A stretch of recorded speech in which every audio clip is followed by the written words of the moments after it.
Okay, this is 2019 paper 2H, and we're just going to start at the front and do some of the easy ones. So, pocket money and kids. 8 kids, pocket money 95. 12 kids, pocket money 105.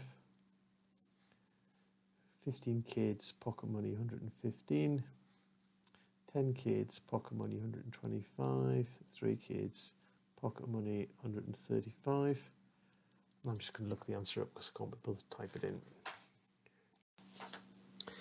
Okay, so when we do that and add them up, we get 5,400. We now need the total number of kids: 8, 20, 35, 45, 48. So we divide by 48, and that gives us a mean height of 12.5 centimeters. Okay, next one.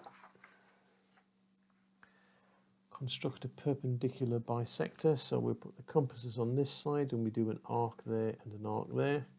We put the compasses on this side and we do an arc there and an arc there. And then we carefully join it up with a ruler and we get a perfect bisector like that. Okay, next one, question 3. Explain why A intersect B is the empty set. So that means a set with nothing in it. The answer is because it is. So you've just got to say something like, it has no members, or there's nobody in A who is also in B. X belongs to the universal set, but doesn't belong to A union B. Well, A union B is 2, 3, 4, 5, 6, 7, 8, 10. So it's not 1 and not 9. So it's either 1 or 9. Okay. And it might help you to do a little diagram there and put them all in, and you find 1 and 9 are the ones that are outside. Set C is such that A union B union C equals E, and A intersect C equals 2, and B intersect C dash equals that. So I think I do feel the urge to do the diagram now. Okay, so there's nobody in A intersect B, so A is 2, 3, 5, 7, and B is 4, 6, 8, 10, and these two guys are out here. Okay, now where A intersects C is at 2, and where B intersects C is 4, 6, and 10.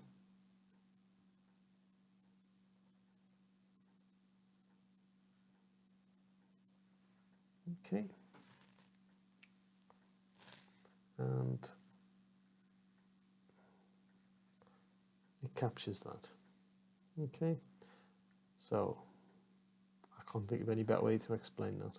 So C is 1, 2, 4, 6, 9, and 10.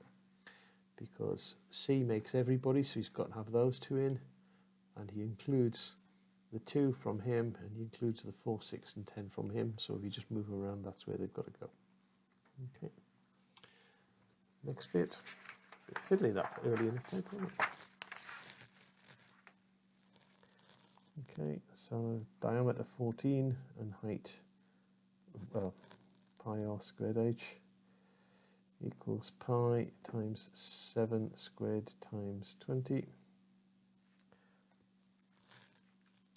Shift pi times, I'm just going to type it in as 49 times 20 equals 3078.76.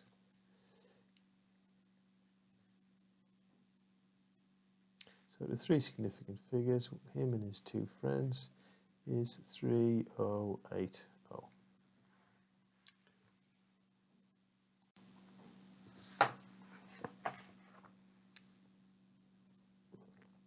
He buys 120 books at £4 each, is 480. He sells half of the books, that's 60 books, at £5 each, so that's 300. Well, 40% of the books is 0.4 times that is 48, so he sends 48 books at £7 each. 7 8s 56, 5 to carry, 4 7s 28, so that's 336.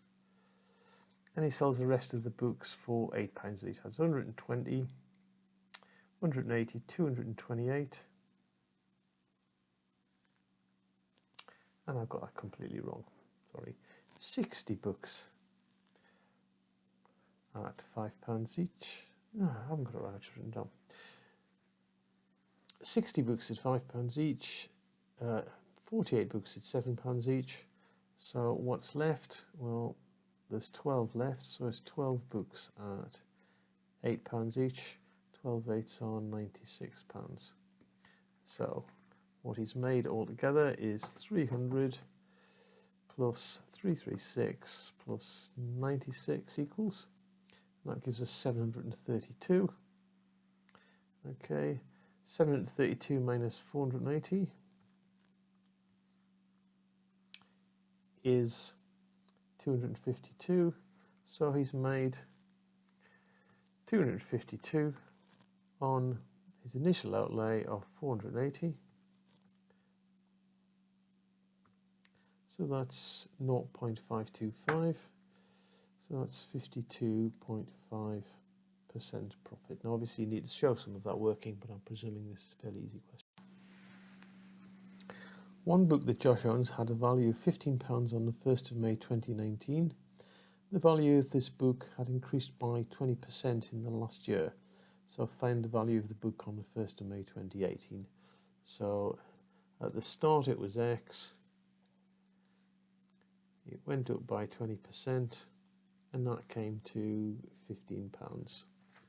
So we just do 15 divided by 1.2 equals £12.50.